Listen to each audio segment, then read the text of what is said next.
नमस्कार, मैं गौरव। आज की यह वीडियो इसलिए खास होने वाली है क्योंकि यह मोदी सरकार और उनके 100 दिन के एजेंडे को कटघरे में खड़े करने वाली है। तीसरी बार सत्ता में आई मोदी सरकार को लगभग 40 दिन बीतने वाले हैं।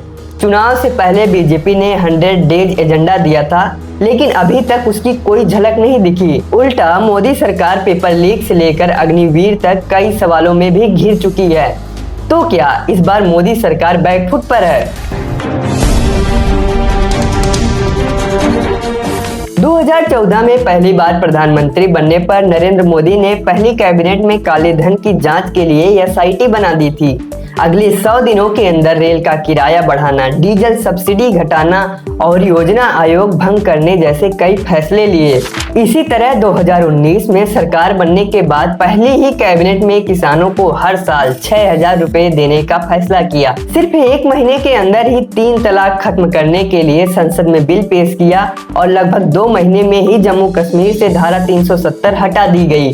2024 में भी बीजेपी ने अपना 100 डेज का रोड मैप तैयार किया हुआ था। उनमें 1 nation 1 election, uniform civil code यानी यूसीसी, मुस्लिम आरक्षण और वक्फ बोर्ड को खत्म करना, अग्निवीर स्कैम में सुधार और प्लेसेस ऑफ वर्शिप एक्ट में बदलाव जैसे बड़े एजेंडे शामिल थे।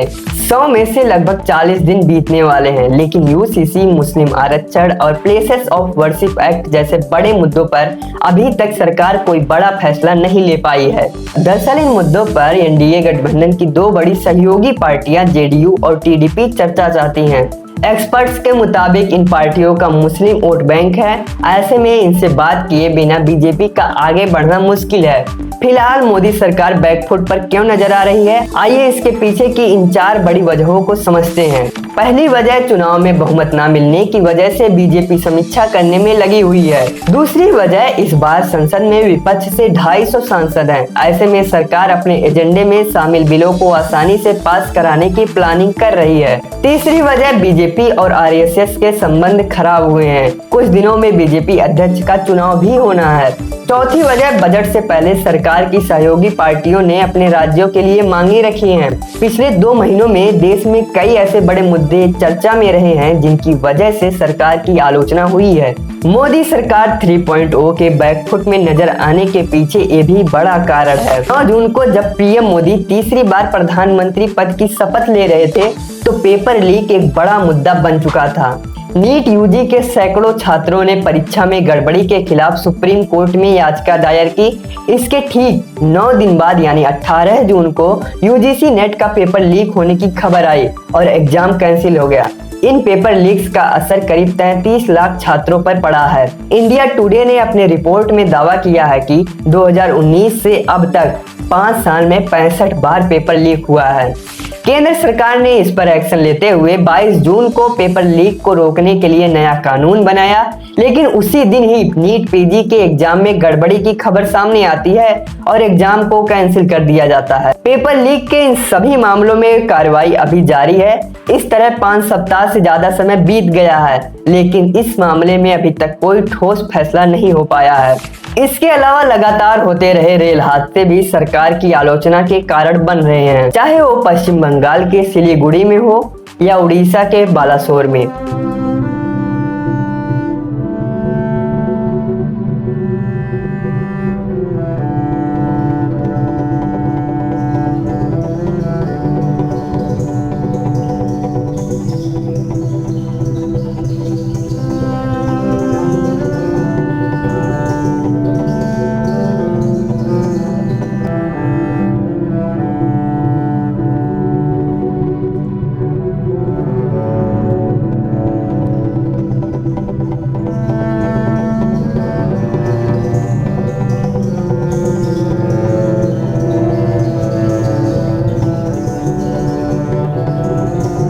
इस खबर ने हम सभी के मन में डर पैदा कर दिया है।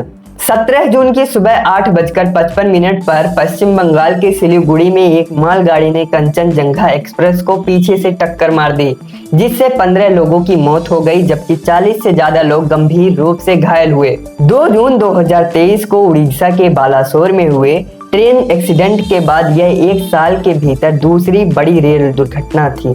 इसी तरह पिछले 10 सालों में ट्रेन एक्सीडेंट की वजह से 750 से ज्यादा लोगों की मौत हुई है। इन हादसों को रोकने के लिए मोदी सरकार ने रेल पटरियों पर ऑटोमेटिक रेल प्रोटेक्शन टेक्नोलॉजी कवच लगाने की घोषणा की थी, लेकिन ये टेक्नोलॉजी अभी तक अपना टारगेट पूरा नहीं कर पाई है। 9 जून 2024 को जिस दिन पीएम मोदी ने शपथ ली, उसी दिन जम्मू कश्मीर के रियासी में आतंकियों ने हिंदू यात्रियों के बस को निशाना बनाया और 9 लोग मारे गए। कल पता चला कि आतंकवादी हमला हो गया, जब सुबह आए अब पता चला कि वो खत्म हो गया। उसकी वाइफ एडमिट है पीछे इमरजेंसी में। हमारी गाड़ी पे कुछ जैसे फायरिंग होना सा ऐसा और फटाके से टूटा शुरू हो गया और शीशे से फूट गए और कुछ सेकंडों में हमारी गाड़ी खाई में चली गई। और गोली चलने के बाद में बस जब नीचे चली गई है, गिर गई बस, उसके बाद में तब भी गोली काफी टाइम चला। 5-6 राउंड गिरने के बाद एक बड़ा पत्थर में जो है बस फंस गया और रुक गया और सभी लोग जो है छोटी लोग हैं, उसमें कोई पड़ा था बेसुध, कोई इधर, कोई बाहर, कोई बस में।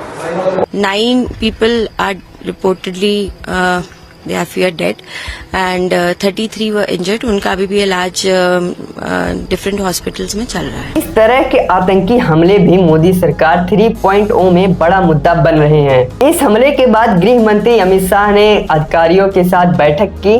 सरकार ने आतंकियों के खात्मे का आदेश भी दिया, लेकिन 10 जुलाई को कठुआ में 22 गढ़वाल रेजिमेंट के काफिले पर फिर से आतंकी हमला हुआ, जिसमें 5 जवान शहीद हो गए। अमित शाह की मीटिंग और कार्रवाई शुरू होने के 24 दिन बाद ही सेना के काफिले पर यह हमला दिखाता है कि आतंकियों के हौसले अब भी बुलंद हैं। हालांकि गृह मंत्रालय के अनुसार 2018 में होने वाले 228 आतंकी हमले की तुलना में 2023 में सिर्फ 43 आतंकी घटनाएं घटी हैं। 1 जुलाई को संसद में नेता प्रतिपक्ष राहुल गांधी ने अग्निवीर पर बयान दिया। अग्निवीर यूज एंड थ्रो मजदूर। इस पूरे बयान का एनालिसिस आप इस वीडियो में देख सकते हैं। राहुल गांधी के इस बयान के बाद से ही अग्निवीर मुद्दे पर विवाद शुरू हुआ। सरकार के सहयोगी दल जेडीयू के प्रवक्ता केसी त्यागी ने भी अग्निवीर पर बदलाव की मांग की है, क्योंकि रक्षा मंत्री राजनाथ सिंह ने 28 मार्च 2024 को कहा था कि सरकार अग्निवीर भर्ती योजना में बदलाव के लिए तैयार है, लेकिन सरकार बनने के बाद अब तक योजना में कोई बदलाव नहीं किया गया है। हालांकि मामला शांत रहे, इसीलिए 12 जुलाई को सीएपीएफ यानी केंद्रीय सशस्त्र सुरक्षा बल में अग्निवीरों के लिए 10% सीटें रिजर्व कर दी गई हैं। इन सब के अलावा बढ़ती महंगाई और बेरोजगारी की वजह से भी सरकार की आलोचना हो रही है। नेशनल स्टैटिस्टिक्स ऑफिस के अनुसार खाने पीने की चीजें महंगी होने से जून महीने में खुदरा महंगाई दर 4 महीने के हाई पर पहुंच गई है।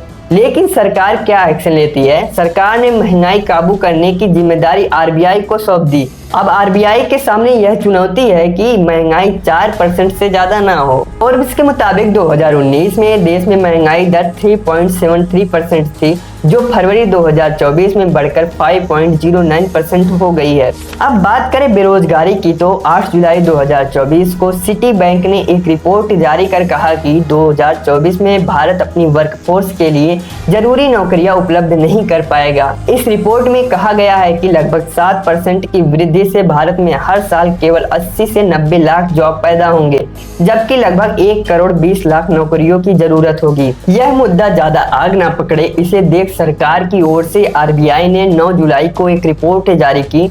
इस रिपोर्ट में आरबीआई ने कहा कि पिछले वित्त वर्ष में 4 करोड़ 67 लाख लोगों को रोजगार मिला है। इस बार की मोदी कैबिनेट पिछले 2 बार की कैबिनेट से काफी अलग है। इसका असर सरकार के फैसलों पर पड़ना तय माना जा रहा है। पिछले बार की तुलना में इस बार सहयोगी दलों में मंत्रियों की संख्या लगभग दोगुनी है। इसलिए 10 साल में पहली बार मोदी सरकार 3.0 को 5 ताकतवर कैबिनेट कमेटियों में भी सहयोगी दलों के नेताओं को शामिल करना पड़ा है। आर्थिक, राजनीतिक, संसदीय मामलों, निवेश एवं विकास, कौशल रोजगार एवं आजीविका संबंधी कैबिनेट कमेटियों में एनडीए के सहयोगी दलों के नेता भी शामिल हैं। कैबिनेट कमेटियां सरकार के कामकाज को आसान करने के लिए बनाई जाती हैं। तो ये रहे वो बड़े मुद्दे जिनकी वजह से बीजेपी अभी बैकफुट पर नजर आ रही है।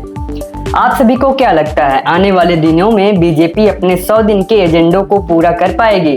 कमेंट सेक्शन में जरूर बताइएगा। वीडियो इन्फॉर्मेटिव लगे तो चैनल को सब्सक्राइब कर दीजिएगा। मिलते हैं अगले वीडियो में।